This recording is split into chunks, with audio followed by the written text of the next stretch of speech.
We're up on the 4 o'clock hour. Welcome, everyone. Good afternoon. This is Innovision's first Meet the Finalists virtual reception. We have a fun and interesting hour planned as we introduce each of the finalists in two categories, technology development and the community service categories. But before we get started, I'd like to review a couple of housekeeping items.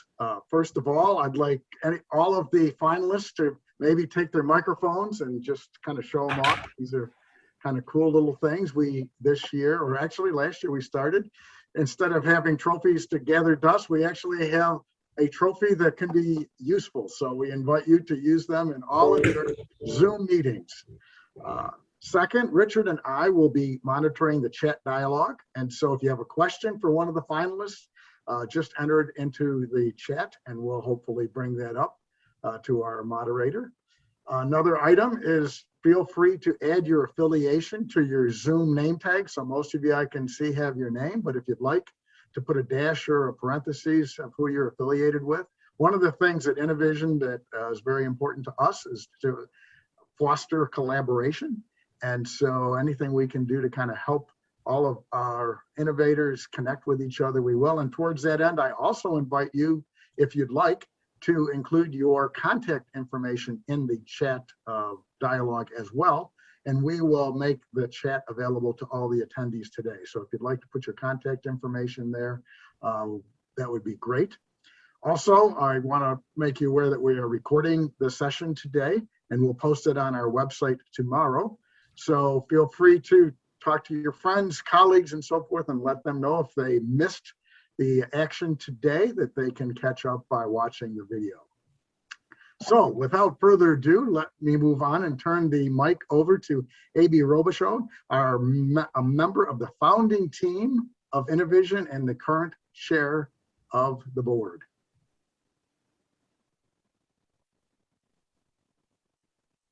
Thank you, Michael. Hello, everyone. I'm eager to hear from our finalists, so this will be brief and quick. 22 years ago, a group of people passionate about innovation launched the Innovision Awards with the mission to highlight, promote, and foster innovation. We do so through this awards program, our educational forum series, our daily LinkedIn post, and our weekly Spotlight on Innovation newsletter. Very dedicated board members and our sponsors make this possible, and we're grateful for their support. Take a few seconds to scan this list of our Innovision sponsors, champions of innovation. Of particular note, our Contech Inc., sponsor of the upcoming November 9th award celebration, and the South Carolina Research Authority, sponsor of this Meet the Finalists webinar series. Today, we're very pleased to have Matt Bell, Director of SC Launch, facilitating today's webinar. Matt, you took this position in spring of this year. So before you launch the finalists' introductions, please take a moment to tell us what your role entails. Thank you, Amy, and good afternoon, everyone. I am Matthew Bell. I am the conductor for today's presentation to make sure the train gets in on time. I am the director of the SC Launch Program, which is the investment arm of SCRA, and we support innovative new companies within the state of South Carolina through support mechanisms of our staff and also through investment means. And we are really excited to introduce you to a couple of finalists in this area and a couple of really innovative technology sets here in South Carolina and part of the Innovision Awards. I myself, just a quick background, am someone who has been in the early stage innovation space for over 20 years. I got a lot of experience with early stage startups. And I also was in the venture capital space for about 10 years, not quite 10 years, but close to it. So a lot of experience in this area. It's an area of passion for me, and I'm really excited to see some of these companies today. With that, I just want to give you a quick overview of what we're going to do. So we're going to introduce each of the participants today, and I'm going to introduce the key person for the participants. I'm going to have them introduce their team, and we're going to do this really quickly and efficiently. And then we're going to go in and let each of the participants, after we've done that, going all the way around the group, each of the participants has got about 5 minutes to give a presentation about what their technology is, what their innovation is, and how it applies to the world.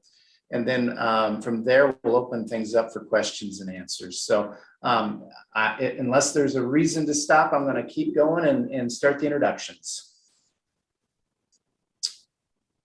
to start with, I am going to turn to Advoco. Marty Osborne, could I ask you to present your team? Yeah, Marty Osborne with Advoco. I have Molly Hallman here with us, as well as Mary Devine. Thank you, Marty. And this one, I love the name of this one, Camp Happy Days. For us older people, we fully get this name. Camp Happy Days. Cindy Hay Johnson. I'm Cindy Hay Johnson. I'm the Executive Director with Camp Happy Days, and I have our Programs Director, MJ Uscheck, who will be presenting, and Casey Nietzsche, who is our Director of Advancement. So she's peeking in. Thank you, Cindy. United Way of Piedmont, Hannah Jarrett. Hello, everyone. I'm Hannah Jarrett with United Way of Piedmont, and I'm joined by Sarah Daniel, our lead community resource coordinator. And those are our community service finalists. I'm going to switch to the Technology Development Award finalists and go to ArchCath with Rebecca DeLegge. Hi, I'm Rebecca DeLegge, and by Zoom, I have with me Alex Zadkovic and Michael Zadkovic. Hello. Hi. Hi, Alex. And Thank you, Rebecca. And with Elastrin and Matthias, I'm going to say this wrong, but I'm going to try. With Elastrin, we've got Matthias Breugelman. Yeah, almost good, Matt. You're getting better. Just trying. So hi, everyone. My name is Matthias. I'm the CEO of Elastrin Therapeutics. I have two colleagues from our scientific team here today, Professor Naren Vahare and Alyssa Swiss. And we also have our medical lead with us. That's Pedro Quintana. Hello. hello. Thank you, Matthias. And our final award finalist is FRD Accel with Troy Huff. Hello, everyone. Troy Huth from FRD Accel, and I'm happy to introduce two of our key team members here, Dr. Doe Jenkins and Dr. Bashar Badran, here with me via Zoom as well. Hey, guys. Nice to meet you. Hello. Let's see. All right, thank you, everyone. So let's turn our attention to the community service finalists. These are community service award recognitions for organization for technology innovation that improves the quality of life in South Carolina communities. And with that, I'm going to turn this over to the Advoco team to spend 5 minutes just talking a little bit about what they're doing and why they're finalists in this award. I was like, you're on the clock. I feel like the drive. On the clock. On the clock. But no, thanks, everyone. Marty Osborne, president here at Advoco up in Greenville, South Carolina. Our name Advoco actually stands for Trusted Advisor. And so what we are is a trusted advisor to our clients, helping them implement software around the maintenance world. And so again, we're just humbled to be here and be part of this group. I mean, these are truly great companies. And I know in the community service, I mean, the two other finalists are truly heroes in the space, and we thank them for everything they do. We got involved, obviously COVID changed a lot of stuff. We have a conference every year in Greenville. We bring about 300 people to Greenville, and it's in May. And obviously last year we had to shut that down, and everybody was so gracious. The hotels, the food catering people let us out of our contract, but we felt really bad, like because of the restaurant business was suffering. So we went to Table 301, who was our contractor, and we had $15,000. We said, hey, what can we do to feed some people in the community? And what we thought would be 1,000 meals, working with Table 301 and Carl Sobosinski, we were able to provide 5,000 meals into the community for those in need.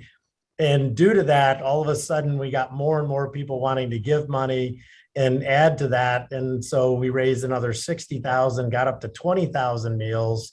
And then through that and the CARES Act, the county liked what we were doing, because not only were we helping people, but we were helping to provide jobs. And we were awarded another $1 million through the CARES Act, actually, and to feed people. And we ended up last year feeding over 75,000 people, from first responders to project hosts to school kids to even inmates at Perry Correction. And so we were fortunate in that period of time to be able to take something that was really difficult and turn it into something good. And it was a special year. And we have a thing called Connect for Good. And so that's kind of, I think, where we got here. And we're just, again, proud to be part of this and to be recognized for helping, what we think is what we should be doing in our community.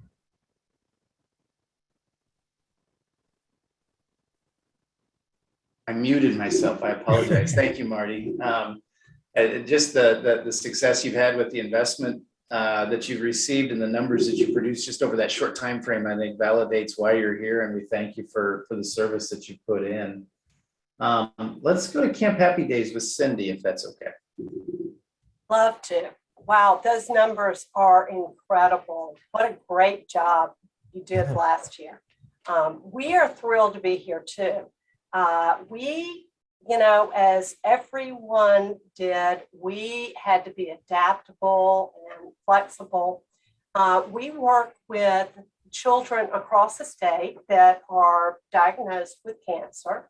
And we not only offer support and services to these children, but the entire family, because with a chronic illness such as cancer, the whole family is involved. And if you think you have been isolated the last couple of years, that is exactly what happens with a child that is diagnosed with cancer. They wear masks. They are, careful about going outside. Their families are very careful about whether they go inside or out. So we've all had a taste of what it's like to have a child with cancer. But what we've focused on for the last 34 years, and we've grown through a multitude of programs, is actually offering events and programs in person to all of these children and their families. Our flagship program is our summer camp, where we bring children in all stages of cancer. We have a medical staff there. We bring in their siblings because everyone knows the siblings feel isolated and like they don't get the same kind of attention. So they're all in there together, having a great time, and the parents get a week off. I mean, it's a win-win-win situation. But all of the 14 programs and services that we offer were basically in person. And, they range from team weekends to family weekends to summer camp to financial assistance and, on and on. And so what we had to do was think, how can we still create that same kind of bond, that same touch, that same support for these families during that time? And, we looked at technology, we tried a few things, and we learned. And that first year, we were able to do a camp in a box, and it was an incredible year. We did camp in a box, and it was all new. We did programs and activities for those families for a whole week. We did them through TikTok for team building. We used Zoom for some of those programs. We used Facebook, and we used YouTube. It just depended on what we thought would be a better use of technology for each of those.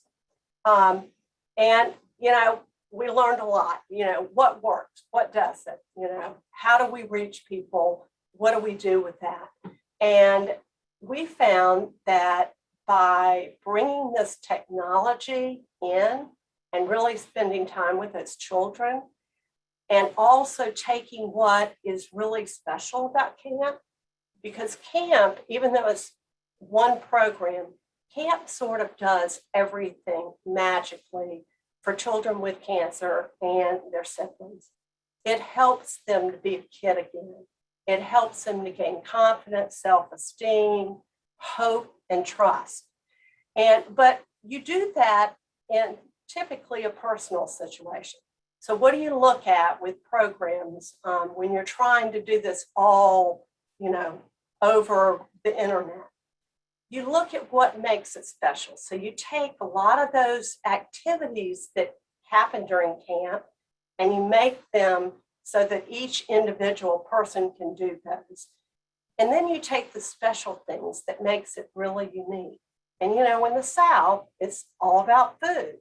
So we provided meals from those, favorite volunteers like Jamie Westendorf, who cooks every single meal, and has for 35 years.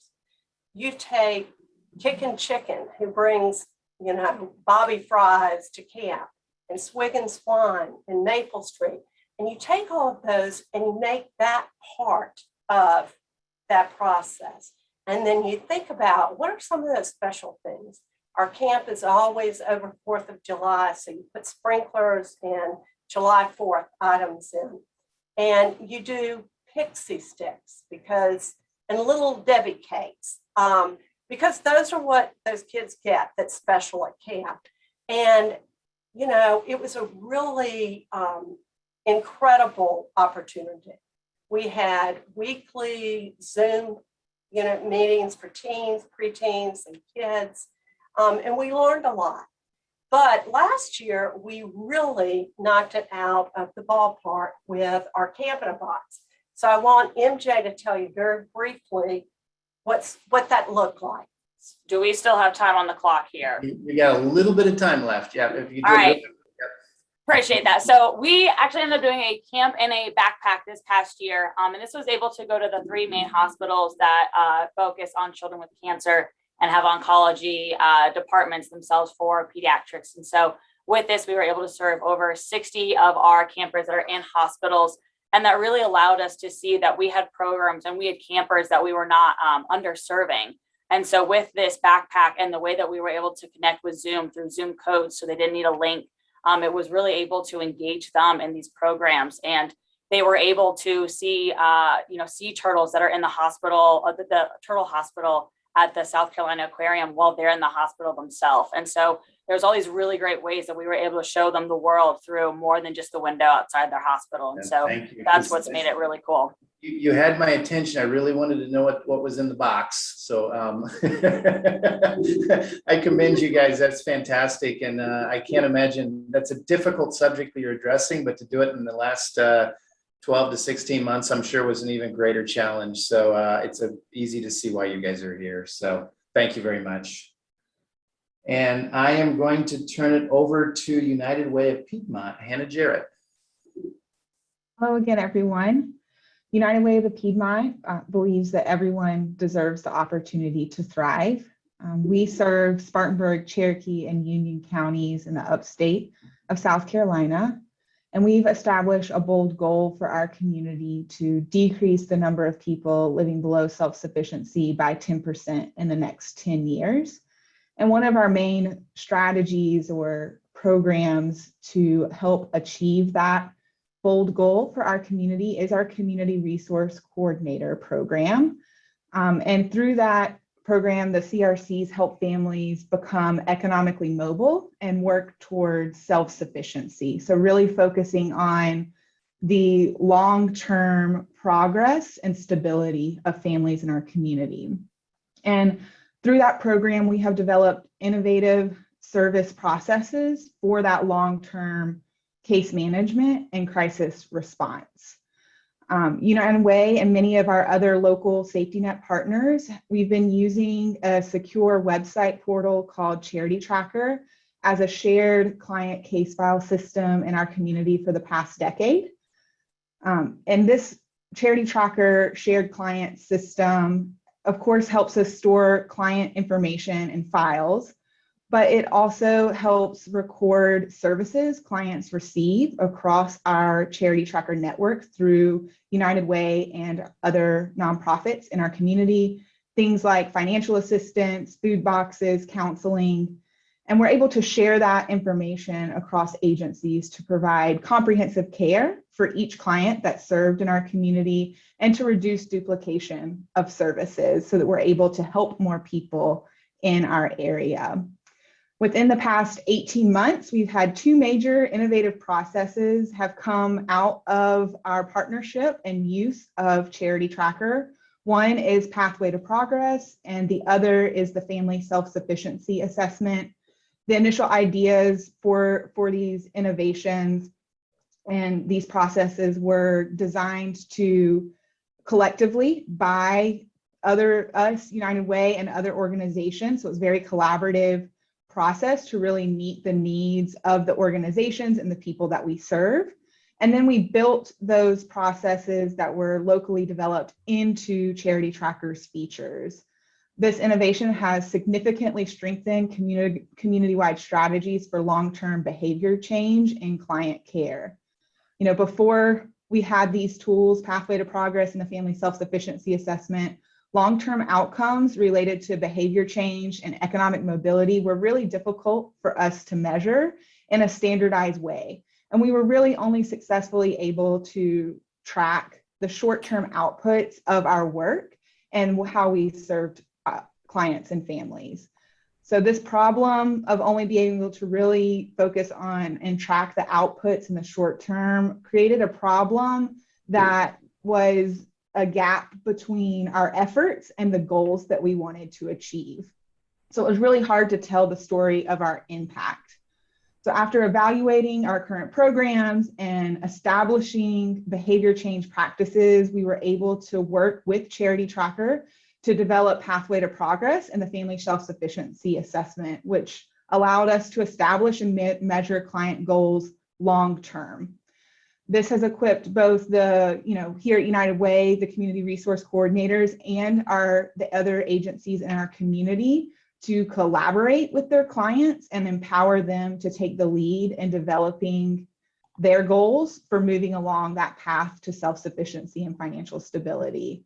And it allows us to celebrate their successes along the way. I would love to give Sarah, my colleague, like 2 minutes to share a quick story if possible. Real quick, if we could. Yeah. I want to leave some time for questions, so go ahead. Okay, I won't take the 2 minutes. I do want to share a success story we have seen with this. We had a client, we share a building with a day shelter who serves homeless and housing instability clients in our community. And so we were able to connect with one of those clients who had a voucher. He was currently homeless. He had a Section 8 voucher from our local housing authority. We were able to link up with him, get him connected with a landlord in the community that was willing to work with him. And he, through our homeless prevention fund, we were able to get him housed. And so he is in stable housing and is doing well, achieving his financial goals. And we still continue to do check-ins. So. Thank you. Thank you, both of you, for presenting. So that wraps up our community service finalists. I am going to switch over to the Technology Development Award finalists. And these are companies that have been recognized for new and improved technology developments within their space. The focus of the award is really upon the novelty of the technology and the challenge associated with developing it. As a reminder, we've got 3 finalists, which we mentioned before: ArchCath, Elastrin, Therapeutics, and FRD Accel. I do want to make some time here at the end for some questions. So if you guys could each try to keep it within 5 minutes, I would really appreciate it. And I'm going to start with ArchCath with Rebecca DeLegge. Hi, I'm Rebecca DeLegge. About 5 years ago, I was fortunate to be mentoring a course that MUSC was putting on called PriMed, and it was to teach physicians how to bring their medical devices to market. And in that course were Michael and Alex Zadkovic. Michael is a cardiovascular surgeon at South Memorial Hospital in Greenwood, South Carolina. And Alex was in residency at MUSC and is now at Trident Hospital as a hospitalist. We formed a team called ArchCath and decided to try to bring Michael's invention to market because he already had an issued patent on it. So we were very fortunate in that. And we have been able to do that.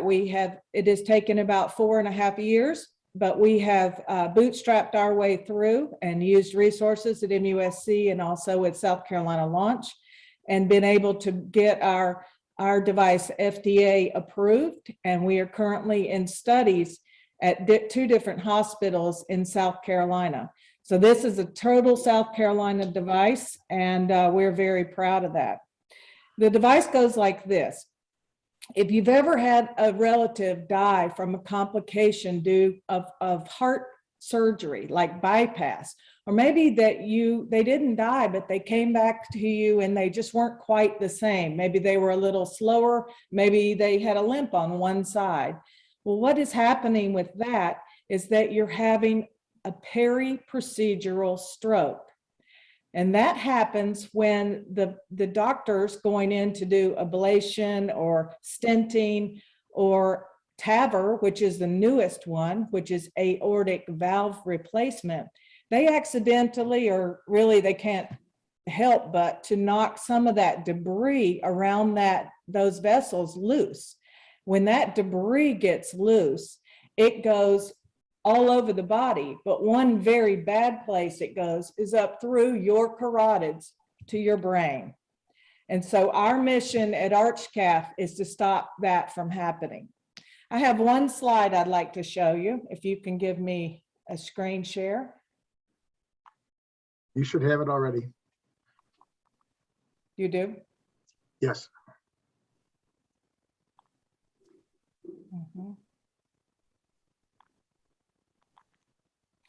This, do you have it? Not yet. No.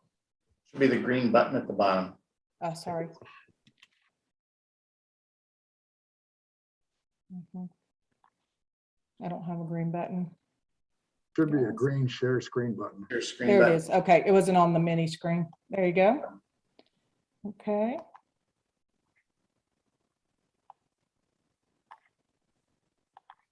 Apologies. All right, do you see it? Not yet. You- No, then I'm just going to tell the story. Yeah.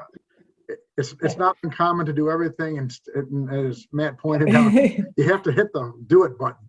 That's all right. Just come back to me and I will, okay, I see it, share. But I just wanted to tell you that the bottom line is that what happens with this debris is it ends up in the brain.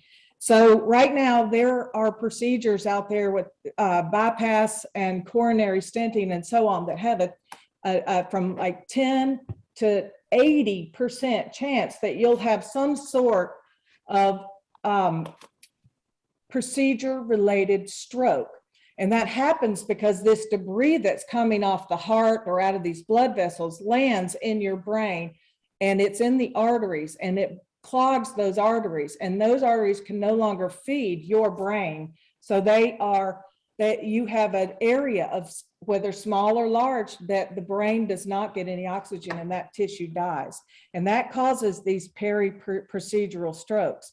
Bill Paxton, a celebrity, and George Siegel both had this kind of stroke. They were fine after they came out of their heart surgery. I'm sure they were optimistic and thinking, wow, we're going to go home soon and this will be great. And then 2 days later, they died. And the reason that happened is because gradually that material that was released during surgery ended up in the brain at a bad place and caused them to die. So our catheter is very unique because what it does is, like I said, you have to take care of these carotids. And our catheter goes with a balloon in one carotid and a balloon in the other.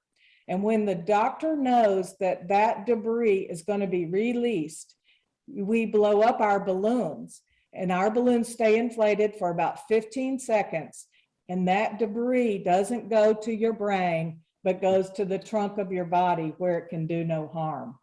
So our catheter is very unique in the sense that it's a very simple catheter. It's not complex, it's not new materials, but it's just a novel way to use technology that wasn't really out there to do something that's very unique and very powerful. So we're looking forward to bringing that to market. Thank you, Rebecca. Apologize for the. No worries. It happens. May I just jump in? I'm sorry. Michael, real quick. Oh, sorry. I just want to say that the main concern of every physician doing something to the patient's heart or any arteries in this area, that's why we call it ArchCath. There's the aortic arch that gives all its branches. Your main concern is to make sure the patient wakes up. make sure it doesn't happen to the brain. And if you do MRI, most of patients will have lesions all over the brain. They're small ones. They not give you necessarily the real stroke, but somehow in the future, they will affect your brain function. So it's very important to at least to know about it, to be aware of this. Okay, thank you. And I appreciate you guys walking us through that. I'm sure there's a lot of questions. I did forget to mention that we are paying attention to questions in the chat bar. If you have questions for any of these companies or these organizations, please put them in the chat bar and we will try to get to them as we go. I'm going to switch to Elastrin to Matthias and let you take 5 minutes to walk through Elastrin. Thank you, Matt. So hi, everyone. Good afternoon. My name is Matthias. I'm the CEO of Elastrin Therapeutics. We are a biotech, more of the hardcore development, bringing new therapeutics to markets that can reverse cardiovascular disease. I did bring some slides today. I hope you allow me to share it. It doesn't happen like with Rebecca. Successfully, that's good to hear. So our tagline says it kind of all. It's restoring the elastic of life. That's also why our name is Elastrin. And the goal is, of course, to save billions of lives in the process. And I will tell you now why we believe that is possible. So before we jump into what we are trying to develop, just maybe one word about elastin. It's part of our name of our company, but it's also a very important part of our body. It allows blood and oxygen to be pumped through the body, and without it, of course, we would not be that healthy. And if you look what happens to elastin as we grow older, on the left side you see elastin of a healthy young child. On the right side, we took a 90-year-old person, of course, to dramatize the effect. But what you see is that just like with a rubber band, you see that there's a nice elastic potential of the fiber, and on the right side it's completely broken down, and the body has actually no capacity or limited capacity to pump around blood, and it causes all these nasty cardiovascular and lung diseases. So what we are trying to do with Elastrin is reverse that process back again. And why do we do this? I think what is important for us, or what was important also for Professor Vajavahari, the inventor of the technology, is that a lot of people, more than 1 billion people in the world, have life-threatening diseases linked to damaged elastin. And our technology, it's a nanotechnology, nanoparticle that carries a drug load, can target that damaged elastin and restore it. And you can see it here when it's, the white molecule would be our nanoparticle being transported throughout the body and restoring that damaged elastin. Of course, we are a small biotech. We need to focus where we are going, and we wanted to do something that is important for patients, and especially young patients. So we'll start our development trying to save a disease, a luckily very rare disease. Only a couple of babies per year develop the disease, which is called GACI. And it happens when, even developing in the womb of the mother, these babies end up with arteries of 80-year-old people. They have calcification, hardening of the arteries everywhere, and our first product will be used to try and reverse that process and give these children the chance to live healthy until they're much older than the age they reach today. Secondly, of course, an orphan disease is of course not there for everyone. We are targeting a much broader disease, which is called PAD. Probably not everyone has heard of it, but it hits more than 6 million patients every year in the US alone. And it's again a calcification, a hardening of the arteries, but in this occasion it's of the lower legs, and it causes a lot of cardiovascular disease, a lot of cardiovascular problems. So we're currently still early in the development. We're testing, making sure that our product is being safe to use in the clinical trials that will start in 2 years from now, as mentioned, first for the orphan disease, trying to save the very young patients.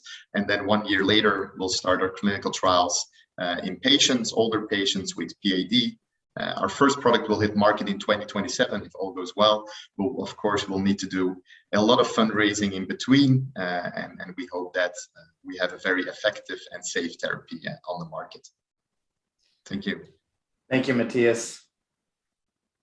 And Troy, I think the bar has been set pretty high here for the previous 2 presentations, but I have full faith that we have not left the best for last. So I will turn this over to FRD Accel, Troy Huff. Yeah, thank you, Matt. And I want to thank Innovision and say we're truly honored to be included among the finalists here, and a lot of great technologies and public service ventures going on here. And what we have here is FRD Accel. It's a new venture created by the MUSC Foundation for Research Development with an eye on identifying high-value technologies and leveraging the foundation's resources to accelerate and commercialize these technologies, ultimately creating a positive patient and societal impact.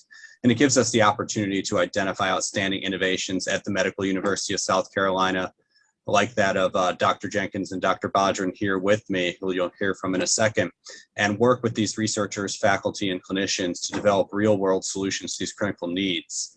And the first project that FRD Accel has undertaken is called the Baby Strong. So we're going to provide you a little bit more information about that. And I'll share my screen if that's all right, just with a quick slide deck. Is everyone able to see that slide deck? We can. Great. So Baby Strong, it's targeted at stimulating infant feeding.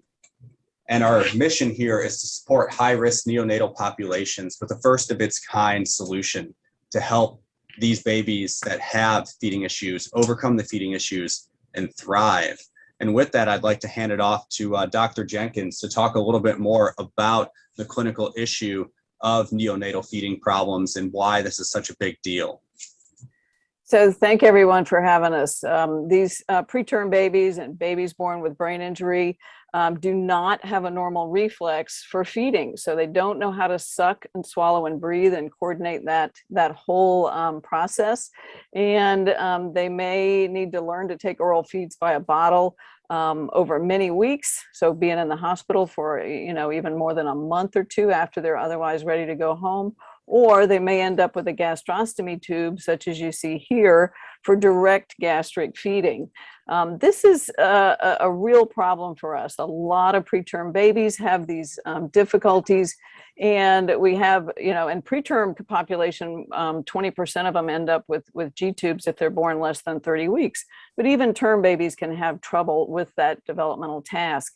And the other important thing to remember is that this is the first developmental milestone they have to meet. Everybody thinks about sitting up or walking, but the first thing they have to do is learn to feed. So it's a real issue for these families. Obviously, they want to think their child's normal. But if they're failing this developmental process, parents get very anxious and they start to see their child differently, which may affect development all on its own. So we know these babies have more developmental problems, but the question is, why aren't they learning to feed, and what can we do to help them? The therapist will work with them once a day on learning how to PO feed. But even with that, many of them end up with G tubes. And our question and my clinical questions was, how do I help them overcome this brain injury and this problem with major coordination? Learning is an activity-dependent plastic process, so it's neuroplasticity in the making.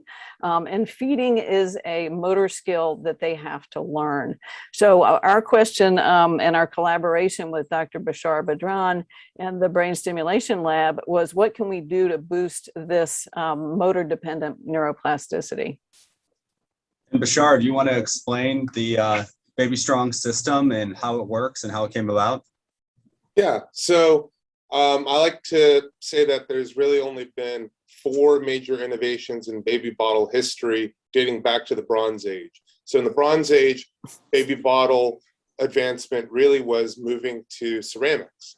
And then we moved in the 1900s, early 1900s, to plastics and glass. And I think this is really the biggest advancement in all baby bottle technology, which is a neurostimulator built into the baby bottle itself to stimulate and treat babies who have difficulty feeding. So the technology is pretty straightforward. It's a baby bottle that has a trigger button on its sleeve, so it's compatible with any baby bottle, and that's connected to pulse generator, which is actually handheld, it's portable. This is actually our MVP, which we just recently were awarded a $315,000 NIH grant to test in a controlled trial. And this stimulator connects to the baby's ears. So these wearable electrodes are adhesive and conductive and deliver stimulation to what's known as the auricular branch of the vagus nerve, or the ABVN. Stimulating the vagus nerve paired intricately with motor behavior actually rapidly facilitates the learning of motor behavior.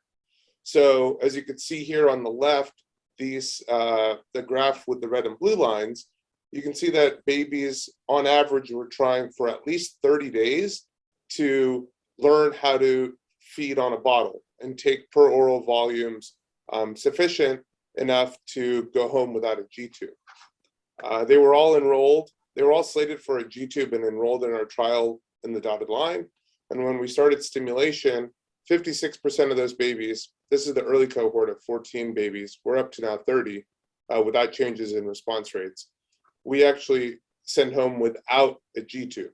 So they go from 95% to 100% chance of getting a surgical implantation of a G-tube, and we reduce that down to 45%. So less than half end up getting a G-tube, whereas normally the majority, if not all of them, would have gotten a G-tube. This is treating once a day. Treating twice a day seems to rapidly facilitate the motor learning, but doesn't improve the response. So it just makes them respond quicker. I'll hand it back to Troy. Yeah, and just as a real quick wrap up, as Dr. Badran had alluded to, we received a NIH grant to continue to fund this to FRD Accel. I'd like to thank SCRA as we went through the Medical Device Alliance with them as well earlier on in development. And we've got a FDA breakthrough designation, and we're working to produce our minimally viable prototype and undertake this double-blind trial that will begin shortly at MUSC Sean Jenkins Children's Hospital. So we're really excited about the potential for this innovation to help all these neonates with feeding issues. Thank you, Troy, and everyone on your team. So those are our award finalists. We do have about 12 minutes yet. I think 13 minutes yet, if I'm reading the clock right, Michael? Yep. That we can take questions. Again, feel free to type something into the chat bar, or if you like, we can one at a time. We're going to try one at a time. Maybe if you've got a question, just voice it out. Okay, there are two questions right now in the chat box. One is from Karen St. John. I have a question for Camp Happy Days. With the success of the Camp in a Box and virtual programming, will they continue with that Zoom box approach in future years? I'm happy to answer that. What we found during these past 2 years is the real silver lining to this is that we've been able to increase the number of children we could serve and increase the actual number of programs that we had, because in the past, we have not been reaching those children in the hospital, and we have not been reaching those children that lived in rural areas that, you know, for one reason or another, their parents weren't comfortable with them coming to any of our programs or camp. And so we've been able to increase those, increase the numbers of the population we weren't serving. And we've actually developed more consistent, frequent programs. So rather than events and weekends throughout the year in camp, now we have consistent programs on every Wednesday, and we've been able to not only use technology with virtual programs, but we've also been able to figure out ways to do some of the in-person camps. So that silver lining was developed and was made possible through technology. And if we hadn't gone through what we had gone through, we might not have realized just how much we could involve children with cancer and their families in our programs. Thank you, Cindy. Thank you. And Marty Osborne has a question, I think, to everyone in the community service area. Says, I love the work these groups are doing. How can we help?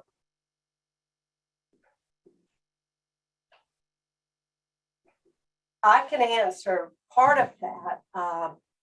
We're always looking for new technology that's easier to use and that is accessible. You know, we all know the problems with the broadband across South Carolina, especially. So anything that could be done to help with further that technology, as well as, of course, fundraising. We were able to do very well through the last 2 years with fundraising and staying sustainable. But there's always a need as you grow programs and you try to add more.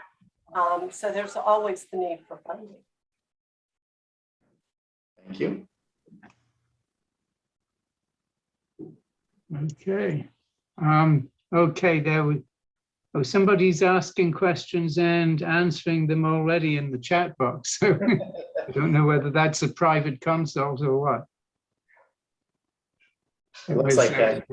Can you compensate for poor collagen development with your products such as Ehlers-Danlos patients? Naren, it looks like you responded, yes, we can deliver drugs to increase collagen production as well. Looks like those two go together. So Naren, I don't know if you want to expand on that a little bit or whether you're good with that answer. No, I think I just want to tell you that in the same syndrome, actually the elastin damage too. So our nanoparticles go to damage elastin. So we can deliver any drug, and the drug can be a collagen deposition drug that can increase the collagen. So I think it's possible to use in different conditions. For our, we have a nice like a nice platform technology that can be used for multiple things, but we're just trying to focus it right now. Our with the gassy and then pad right now. We can go to multiple conditions. And Matt, I don't know if you've seen the question from Aaron. This is for ArchCath. What are the hurdles to being broadly available in the marketplace and the time frame? So we are in our studies currently, and technically we could be selling broadly. However, we prefer to have a large company backing us when we decide to go fully into the market. So I would say in the next year, we will be able to enter into a strategic partnership with a larger company and ramp up our manufacturing, which we're currently in the process of doing, and complete our studies so that we can then get out to the greater US and then ultimately the world. Thank you. I see one that says, does it cross the placenta? Can you treat the fetus? I'm guessing that's for Elastrin for your orphan drug indication. Matthias? Yeah, maybe Pedro can say a few words on this as well. So we'll definitely treat the young infants, so the babies when they are born. It's very difficult to identify that a baby has developed GACI, as it's such a rare disease. It's difficult to test for that. So we haven't tested it with, of course, pregnant women yet. We're not there yet. Maybe Naren, do you have an idea if it does theoretically cross the placenta, yes or no? You're on mute.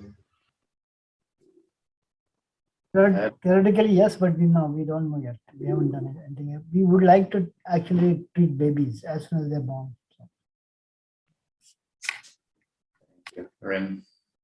Is Baby Strong inside MUSC FRD or spun off into a company? What is the commercialization plan? That's a big question. Yeah, I'm happy to answer that. So, Stab at it. Baby Strong itself isn't a company. FRD Accel is currently the company. It's a separate for-profit company that's affiliated with the MUSC Foundation for Research Development.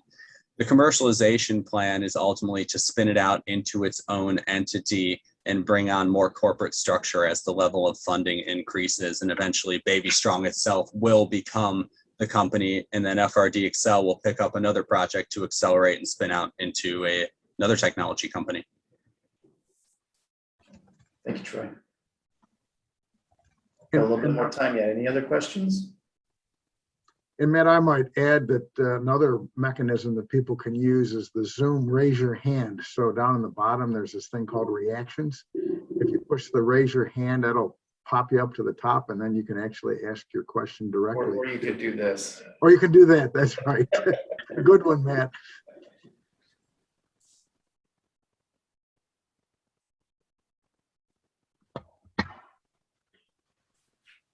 Any more questions? Well, I am excited to see these technologies. I think this is a great showcase of some of the top innovations we've got going on in South Carolina. And thank you, all of you, for I know it's difficult to deliver this stuff in 5 minutes, but you did a fantastic job. And I felt like, at least for me, I got a much clearer idea as to what each of you are doing. And I greatly appreciate your time and all of the participants. And Michael, I'm going to turn it over to you for closing. Okay, well, Matt, thank you. Excellent job facilitating. It's a tough one, and you did it admirably. And actually, we have one last question from Dave for FRD Accel. Are there other applications for this type of stimulation in infants? Yeah, there's a variety of applications. FRD Accel is focusing on the feeding application of stimulation right now. And Dr. Bodrin, would you want to add to that? Yeah, we're starting first with infants that are really slated for a G-tube. And secondly, we will be moving it up from those infants who are actually slated for a G-tube to perhaps all newborns, both in the hospital and at home, who are having difficulty feeding. And then our third phase is to then have a platform technology where we will be using this for newborn, pediatric, and adult motor rehabilitation, post-stroke or post-brain injury.